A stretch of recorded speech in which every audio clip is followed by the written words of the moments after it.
हमारे पूर्व मंत्री विधायक श्री राजेश मूणत जी, उनके लिए भी जोरदार ताली के साथ अभिनंदन करें। हम सबके लिए सौभाग्य का विषय है कि हमारे waterman of India Shri Rajendra Singh ji भी यहां पर उपस्थित हैं, उनका भी एक बार जोरदार ताली के साथ अभिनंदन करें। मंच उपस्थित हमारे विधायक माननीय श्री सुनील सोनी जी, माननीय श्री मोतीलाल साहू जी, माननीय श्री पुरंदर मिश्रा जी, माननीय श्री गुरु खुशवंत साहेब जी, माननीय श्री हमारे इंद्र कुमार साहू जी,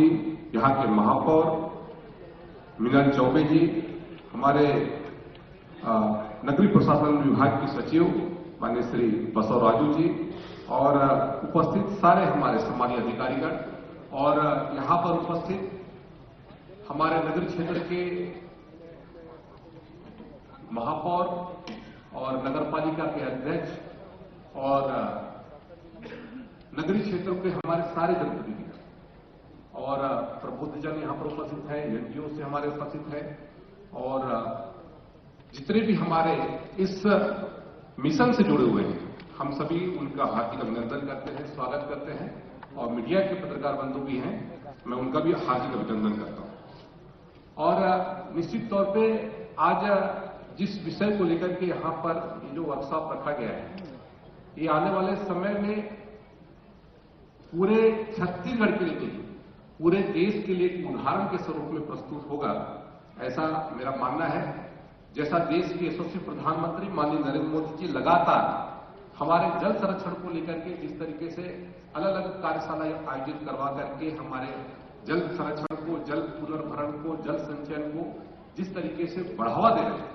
उसी तर्ज पर हमारे छत्तीसगढ़ के यशस्वी मुख्यमंत्री श्री विष्णुदेव साय जी भी उनके अनुसरण करते हुए लगातार हमारे इस छत्तीसगढ़ को आगे बढ़ाने की दृष्टि से अपना महत्वपूर्ण योगदान दे रहे हैं। मैं आपको इस पूरे सदन को बताना चाहूंगा, माननीय मुख्यमंत्री श्री विष्णुदेव साय जी के नेतृत्व में छत्तीसगढ़ आज देश में जन भागीदारी से जल संचय में देश में अव्वल स्थान पे है, पहला स्थान पर है और इतने सारे स्ट्रक्चर हमारे माननीय मुख्यमंत्री जी के निर्देश से बन रहे हैं और आने वाले समय में और भी बहुत सारे इसी से काम करेंगे। और हमारा जो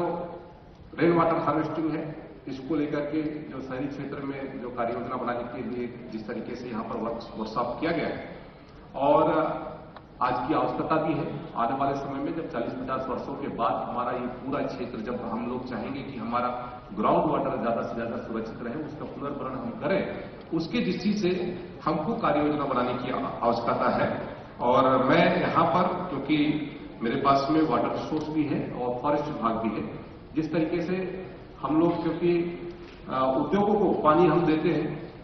तो स्वाभाविक है कि पानी देने के बाद हम लोगों को उसके जो टैक्स है या फिर उसके बदले में जो कंपनसेशन है, उसके माध्यम से हम अपने ज्यादा से ज्यादा जल संरचना का निर्माण करके हम जल पुनर्भरण में अपना योगदान दें। वैसे तो ग्राउंड वाटर का हम लोग कोशिश करते हैं कि ग्राउंड वाटर हम कम से कम दें या न दें। यदि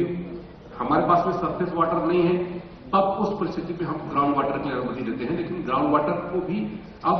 हम कोशिश करेंगे कि उसका भी ज्यादा से ज्यादा हम पुनर्भरण करें और ऐसी स्थिति निर्मित न हो, ये हमारी कोशिश रहेगी। तकनीकी दृष्टि से और क्या बेहतर हो सकता है कि तकनीकी सहयोग की दृष्टि से हम अपने इस छत्तीसगढ़ को और अपडेट करके हमारे इस कार्यक्रम को हम अच्छा एक अभियान बना सकते हैं। जैसा कि देश के यशस्वी प्रधानमंत्री माननीय नरेंद्र मोदी जी ने जो स्वच्छता अभियान को लेकर के पूरे देश को एक जोड़ने का काम किया, इसमें चाहे वो शासकीय हो, चाहे अशासकीय हो, चाहे अशासकीय हो, चाहे कोई भी हो, व्यक्तिगत भी, सारे के सारे लोग उस अभियान से जुड़े और उस अभियान को सफलता में अपनी महत्वपूर्ण भूमिका निभाए। तो ये जो अभियान है, ये अभियान सरकार का अभियान ना हो, बल्कि आम जनता भी इससे जुड़े, आम जनता के लोग भी इस योजना में जुड़ करके अपनी सहभागिता सुनिश्चित करें, ऐसी कोशिश हो और एक जनजागरण का एक अभियान बने। इसका भी निचले स्तर पर और भी वर्कशॉप होंगे और उसमें भी हमारे आने वाले समय में इसकी कार्य योजना बनेगी, ऐसा मेरा मानना है। आज की इस अवसर पर मैं पुनः आप सबको इस वर्कशॉप में और हमारे माननीय मुख्यमंत्री जी यहाँ पर उपस्थित हैं और उनके दिशा निर्देश पर हमारा ये छत्तीसगढ़ ज्यादा से ज्यादा वन हमारे इस जल संचय इसी से लगातार आगे बढ़ेगा, ऐसी कामना के साथ मैं अपनी वाणी को विराम देता हूं। बहुत बहुत धन्यवाद। बहुत बहुत धन्यवाद माननीय मंत्री जी। तालियां जोरदार हो, क्योंकि